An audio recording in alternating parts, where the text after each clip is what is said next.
Le mensonge protège, le passé et le futur se partagent l'espérance. Quand la réalité devient l'ombre d'une image presque oubliée,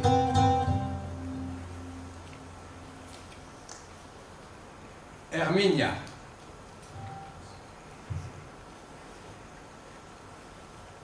Herminia avait posé le pied en France, la peur accrochée au ventre.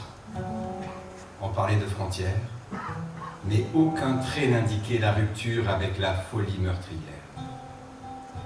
Peut-être une borne en pierre avait marqué quelque part le passage d'un pays à l'autre. Peut-être une barrière levée qu'elle avait franchie à son insu, comme on franchit la frontière de l'enfance.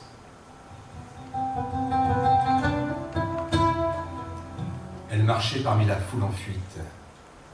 L'horreur existait. Elle la voyait sans vouloir la regarder.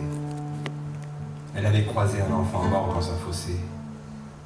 Plus loin, une mère en pleurs serrait sur sa poitrine son bébé gelé qu'on n'arrivait pas à lui arracher. Il fallait avancer, suivre la ligne droite sur le bas-côté et rien ne devait l'arrêter. Pas même les cris, ni les bousculades, ni les fouilles des gendarmes qui tâtent, rient, bousculent, parfois gênés, ces corps perdus dans une défaite annoncée. Là, au Pertus, dans le froid de ce terrible mois de février 1939, Herminia comprend brutalement que son enfance a basculé. Elle avance avec sa mère et son frère cadet. Elle ne sait pas encore qu'il lui faudra, pour survivre en exil, accepter, se révolter et résister.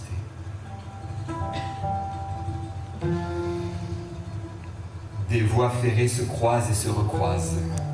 La projettent en Haute-Marne, derrière les murs épais d'un couvent désaffecté, puis en prison, à Langres, parmi des paysages hostiles, des arbres décharnés, des rivières gelées, là où les rêves ne peuvent pas l'accompagner. Elle pense à son père, dont elle est séparée, à ses baisers qu'on lui a volés, à ses bras absents qui ne la feront peut-être plus tournoyer, aux fêtes qui ne seront pas ou plus souhaitées. Elle palpe l'absurde les imprimer à renseigner quand l'émotion la submerge, quand le verrou claque pour l'enfermer dans ses ténèbres. Quand les bottes allemandes frappent les pavés de la ville qu'il faudra fuir sans espérer retrouver la liberté. Elle s'accroche à sa mère. Elle craque, trébuche sur la lourdeur de ses angoisses, crie ce qu'elle ne peut plus maîtriser. « 80 ans plus tard, je pénètre dans la maison d'Herminia, comme dans un temple. Sur la table, un bol de couleur bleue conserve la marque du café oublié. Dans l'âtre de la cheminée, une bûche à demi calcinée m'indique que la maison était chauffée quand le temps s'est arrêté. J'investis le Capharnaüm d'un regard étonné, une mémoire que la poussière sédimente depuis 2013 date de son décès. Sur des étagères en bois, des bribes de sa vie en France. Un poupon en celluloïde habillé, une barboteuse en laine rose, une marquise en porcelaine, la tour Eiffel, l'Arc de Triomphe et leurs flocons qui depuis longtemps ne sont plus secoués. Toute sa famille pose sur des photos, dans des cadres dorés ou argentés à différentes époques et dans différents lieux. Un magma d'amour. Les sourires des siens témoignent de la tendresse qu'elle leur a donnée, même si certains l'ont prématurément quittée. Seul indice de son courage dans la résistance en France, 3 médailles accrochées au mur avec des clous. Numen avait voulu m'accueillir dans la maison de sa mère. Il l'avait réouverte pour notre rencontre.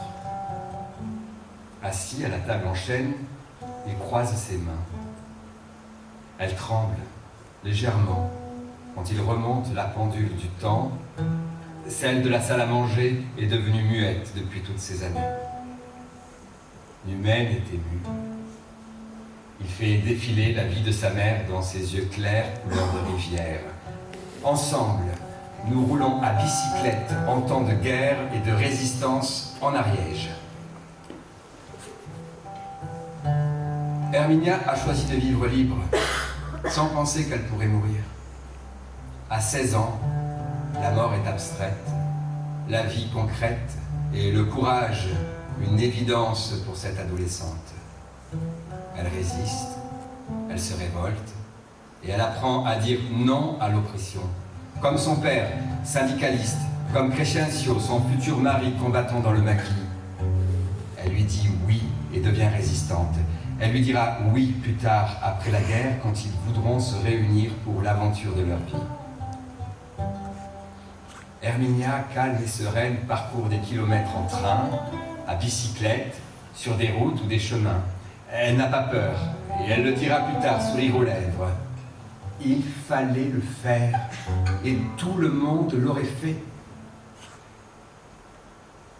Je l'imagine au lever.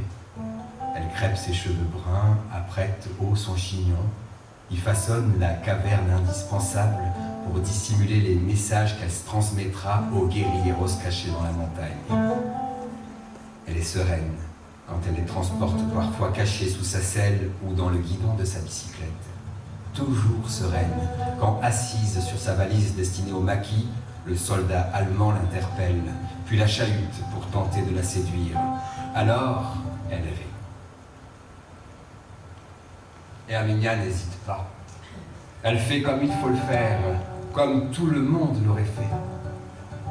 Elle soigne les blessés, elle cache des hommes, elle transporte des armes, munitions, chaussures, messages, nourriture, hommes. Elle risque sa vie et elle sourit, heureuse de cette renaissance en France. Les guérilleros l'avaient averti. Il n'y aura pas d'alternative. Si on venait à l'arrêter, la mort. Sous l'explosion de la grenade lancée par ses amis pour éviter qu'elle ne parle. Ou sous les balles ou la torture des bourreaux ennemis. Une faible chance pour se sauver. Un saut dans la rivière à proximité du lieu de rendez-vous. Malgré les risques, Herminia confirmera son engagement. Elle répondra simplement « Suivez-moi à distance ». À l'homme à cacher qui lui demandera poliment « Quelle heure est-il » J'écoute Numen faire revivre sa mère. Je l'imagine facilement courageuse, simple et généreuse, discrète et malicieuse. Herminia, veuve à 42 ans, exerçant 50 000 petits boulots pour faire vivre sa famille, imposant à ses deux fils des études supérieures à l'université comme leur père libertaire l'aurait souhaité. Herminia et sa maison modeste où la porte d'entrée n'aura jamais de clé pour qu'on puisse la pousser si on avait besoin de s'abriter. Et certains le feront, sans hésiter. Herminia parcourant les villages pour aider, soigner, accompagner celles et ceux qui sont dans la détresse sans vouloir se faire rétribuer. C'était sa vie, comme elle le voulait. Numen raconte combien il a dû batailler pour qu'elle accepte enfin la reconnaissance de ses actes en tant que résistante pour la France. Il détaille les cérémonies de la remise des médailles, celles de chevalier de la Légion d'honneur, puis, plus rare, de la reconnaissance de la nation. Nous parcourons à grands pas le village de Vergnolles jusqu'à l'école primaire qui porte le nom de Herminia, Muñoz, Pucelle, comme les écoliers l'ont décidé. Elle était présente le jour où ils l'ont inaugurée. Sur un mur, son portrait à l'âge de 16 ans, elle illumine le hall d'entrée. Je prends une photo de Numen devant sa mère. Ses yeux clairs, couleur de rivière, brillent. Il est heureux. Les deux sourient dans le viseur de l'appareil. Je souris à mon tour. Sur le cliché, il sera des deux le plus vieux. Je suis ému devant la ténacité de ce fils à vouloir crier au monde les actes héroïques de sa résistante de mère quand elle les disait ordinaires. Je le regarde la dessiner minutieusement, la faire revivre tendrement, m'instiller son admiration patiemment. Je la vois à présent, il la projette, je la ressens. Me voilà à nouveau transporté dans un autre temps. Herminia écoute sagement Numen me raconter mai 68, à l'université et dans les rues de Toulouse.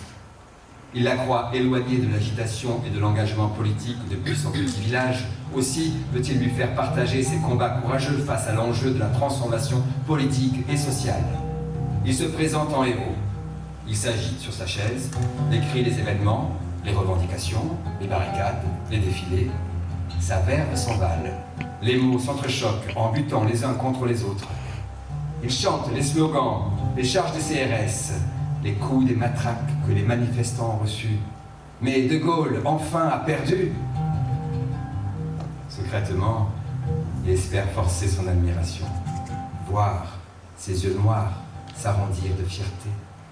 Peut-être jugera-t-elle enfin comme le digne héritier de la résistance à l'oppression. Emporté par la fougue de sa jeunesse, il oublie que pour sa mère, résister relève de la banalité quand il s'agit de garantir la liberté, ce bien commun, indissociable des valeurs d'humanité.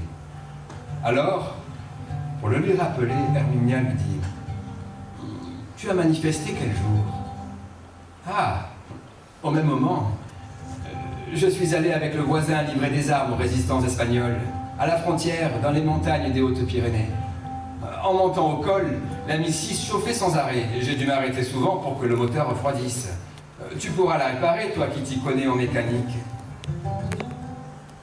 Herminia n'avait jamais cessé son combat. Elle participait depuis la France à la lutte contre la dictature de Franco et la répression en Espagne. Numen l'ignorait. Une confidence comme une leçon de vie qu'elle donnera à son fils en toute modestie. Numen me confie « J'étais abasourdi. » À l'évocation de ce souvenir, il sourit. Puis il poursuit son récit. Plus tard, ma mère avait été invitée en Espagne à témoigner sur son passé de résistante en France. Elle était très âgée et je l'avais accompagnée. À la question qui lui était inévitablement posée, « À 16 ans, n'aviez-vous pas peur d'être tué ?» Elle prononça lentement, comme à l'accoutumée de sa voix affaiblie par l'âge. « Il fallait le faire. Tout le monde l'aurait fait. » Mais cette fois-ci, je la vis baisser tristement la tête et après un long silence, la relever pour ajouter « Mais tout le monde ne l'a pas fait. » Voilà la vie d'Herminia, la résistance, sa mère. Puis doucement, Numen balbutie « Il me faudra bien un jour vider cette maison. Enfin, peut-être que mes enfants le feront. »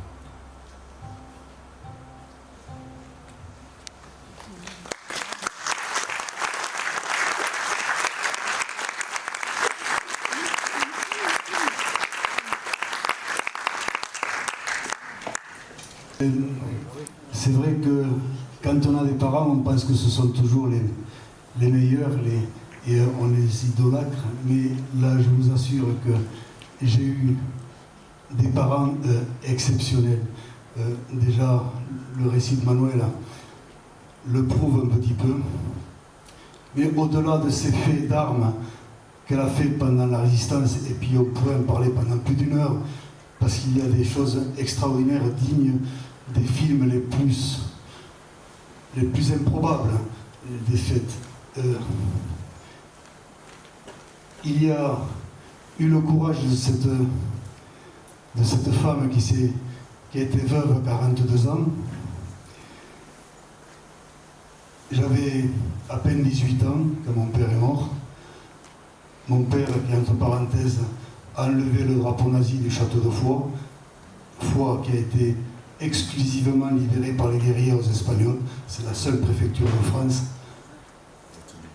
Ma mère, à 42 ans, a passé le permis de conduire. Elle a fait tous les petits boulots, distribuer des prospectus, distribuer de l'essence, garder des vieux. Elle a tout fait pour que mon frère et moi puissions continuer les études. Et c'est quelque chose d'extraordinaire.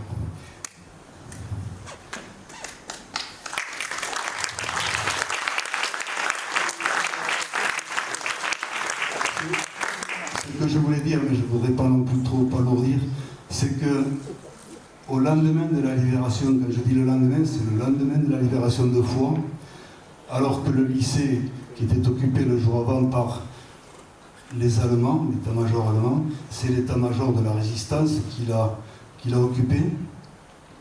Et là, les guerriers s'étaient déjà relégués au second plan. Mon père était lieutenant, et donc en tant qu'officier, il avait droit à certains honneurs, à une chambre particulière, etc., qu'il a donnée à ses copains blessés pour dormir avec eux dans le sous-sol. Et ma mère, tout naïvement, elle était sergent. Elle a commencé, elle n'avait pas 17 ans, et bon, elle avait 19 ans, pas tout à fait 20 ans. Elle était sergent, et naïvement, elle monte dans l'étage réservé aux officiers. Et là, un officier français lui a dit « Mais qu'est-ce que vous faites là? Vous n'avez pas le droit d'être là. » Mon père, il était à côté, l'a entendu. Il avait encore son pistolet qu'il avait dérobé à un officier allemand. Il a dit « Elle a plus le droit d'être là que toi, parce que toi, je ne te connais pas, et sache qu'avec ce pistolet, je sais encore m'en servir. » Et là, dans sa grande générosité, ils lui ont fait un papier comme secrétaire. Et en tant que secrétaire, elle pouvait à ce moment-là aller n'importe où dans le lycée. Et ça n'est que 64 ans plus tard, elle avait déjà reçu la médaille de combattant volontaire de la résistance, chose que très peu de gens ont eu aussi, la médaille d'ancien combattant évidemment. Mais la Légion d'honneur, il a fallu attendre 64 ans, et c'est grâce à la perspicacité et à la colère du général Roquejoffre qui est monté directement au ministère pour décrocher cette reconnaissance. Et là, le ministre lui a attribué la Légion d'honneur dans le cadre très restreint des combattants particulièrement valeureux. Et ça, c'est quelque chose d'extraordinaire. Quelques mois après, ça a été dit, elle a eu la reconnaissance de la nation et elle a eu le grand bonheur que les élèves de l'école primaire de mon village, je n'étais pas maire à l'époque, je le suis devenu après, que les élèves de cette école aient choisi le nom de ma mère pour l'école. Donc l'école de Verléon s'appelle école laïque évidemment, Herminia Minios Puissec. Je pourrais vous parler encore longuement, mais je ne vais pas non plus.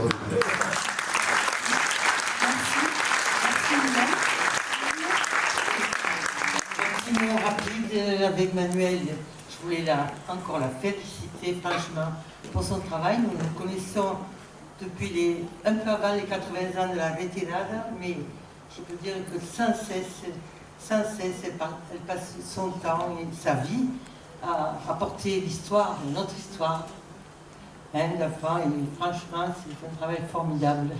Merci beaucoup.